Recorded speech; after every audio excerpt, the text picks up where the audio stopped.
This is my review for Loki, Season 1, Episode 1, Glorious Purpose. I'll just say spoilers for everything Marvel-related that ever existed, though I don't actually know everything, but just in case, and I'm definitely spoiling this episode. So it starts in that point in Endgame when Loki disappears, he's evicted the Tesseract and vanishes, and then the Time Bureau, or I forget what they call themselves, pretty much show up and arrest Loki, and then in some pretty hilarious scenes, Loki's like processed through their weird court system. He learns he can't do magic, and he's found guilty, but before they reset him, Owen Wilson's character, who I think he says his name is Mobius, he like stops it and says maybe he can help. And then he takes Loki to a room, and most of the rest of the episode takes place in this room, and it's kind of just a rehash of everything Loki's ever done in the MCU, but it's done in a great, entertaining way, and showing, like, this Loki, who's the Loki from 2012, right after his invasion of Earth. So it's like a very entitled and different Loki than the Loki that gets killed in Endgame.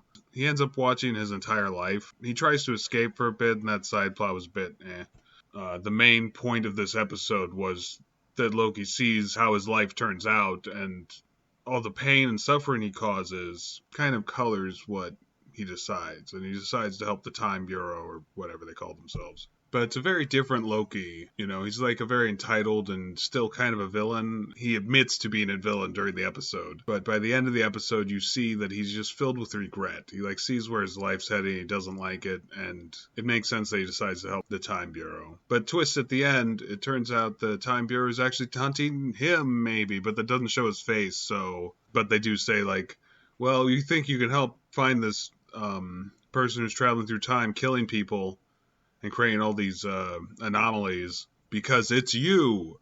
But then it like shows this like really horrifying scene actually where the killer like burns a whole bunch of the Time Bureau people, the Time Cops, Jean-Claude Van Damme's. I assume that's their technical name. But he's wearing a robe so we don't see his face, so we don't know if it's Loki, if it's like a really old Loki or whatever. I'm gonna assume it's Mephisto, because I'm still hung up from WandaVision.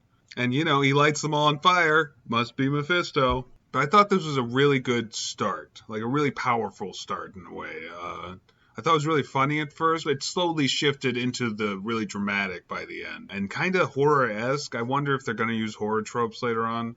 I like that they show the part we saw in the previews of Loki being D.B. Cooper, the most famous anonymous hijacker that who ever lived. So they do show that here. I kind of wished that it was going to be like a whole episode of him being D.B. Cooper, but what they do makes sense. It does the whole event justice, which you should research yourself because it's a very interesting event. Just D.B. Cooper. Look it up. I really like Tom Hiddleston's performance, though. I think Owen Wilson actually pretty much kills it here. He's like such a nice, friendly guy who you also kind of feel that he's in control of every situation. Loki even tries to attack him at one point and just very calmly just like, nope, me, and blinks it back in time by a few minutes. I think they work really well together. I mean, the middle part of the episode is just him and Loki in a room together while they're recounting his life pretty much.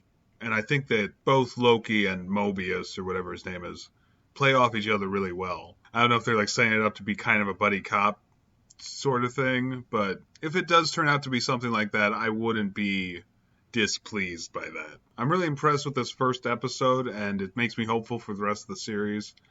Marvel's been pretty much killing it with these shows so far, so I hope that keeps up.